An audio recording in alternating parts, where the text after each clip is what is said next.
One day while working at Warner Brothers Animation, Conan O'Brien visited the animation studios, interviewed a couple of the executives, and sat down with Bruce Timm to create a superhero character based on himself. Bruce Timm was the biggest name there. He's the creator of Batman the Animated Series. He invented the character Harley Quinn. I created you! I always liked working with Bruce because he was so good at what he did. He's also a big nerd like me. We got along pretty well.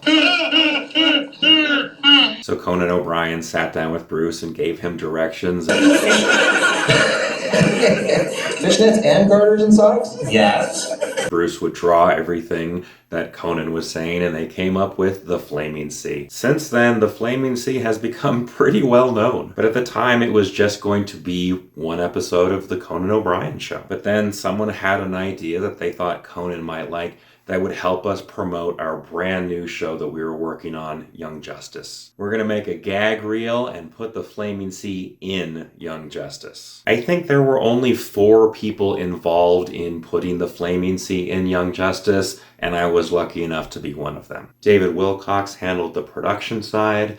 Brandon Vietti, the producer of Young Justice, re-storyboarded some sequences. Phil Barassa took Bruce Timm's design and made it more Young Justice style. I took the colors that had been originally put into the Flaming Sea design, I made them Young Justice color style, and then I lit them to the environment. We sent that off to Conan O'Brien and he aired it on his show. Well, today, Warner Brothers Animation sent us this clip from Young Justice on the Cartoon Network, and I think it speaks for itself. Take a look.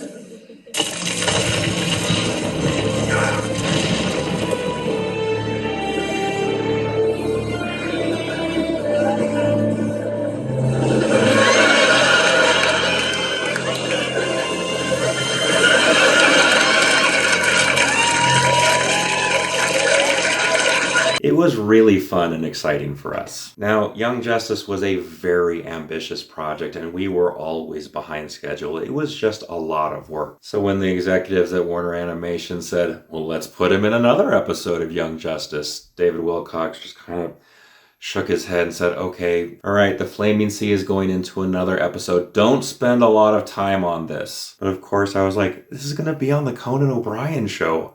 I want to spend some time on it. As though he heard what I was thinking. He's, James, don't spend a lot of time on this. So we put him in another episode of Young Justice, sent to Conan, and they showed it on their show again. Just a few hours ago, Warner Brothers Animation sent us another clip from the show Young Justice.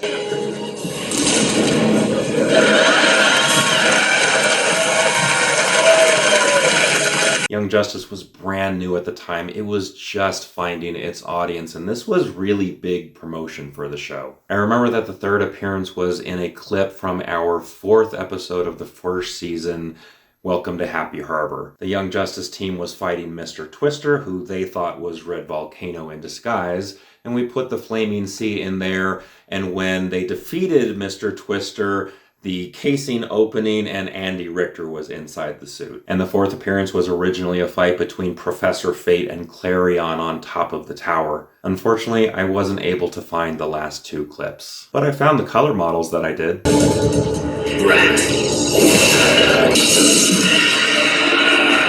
After that, the Conan O'Brien show was like, thanks for the clips. That's enough. We would have probably just kept on going. It was so much fun. At the end of it all, they invited everyone who worked on it to come down and see a taping of the Conan O'Brien show. When the taping was over, we didn't get to meet Conan O'Brien, but one of the producers came down and showed us around the whole set, let us take some pictures on the actual set and backstage. It was one of the most memorable, most fun, and proud moments for me in my entire 30-year animation career. Still, I feel like Conan could have stuck around for 5 minutes and said hi. These Hollywood superstars.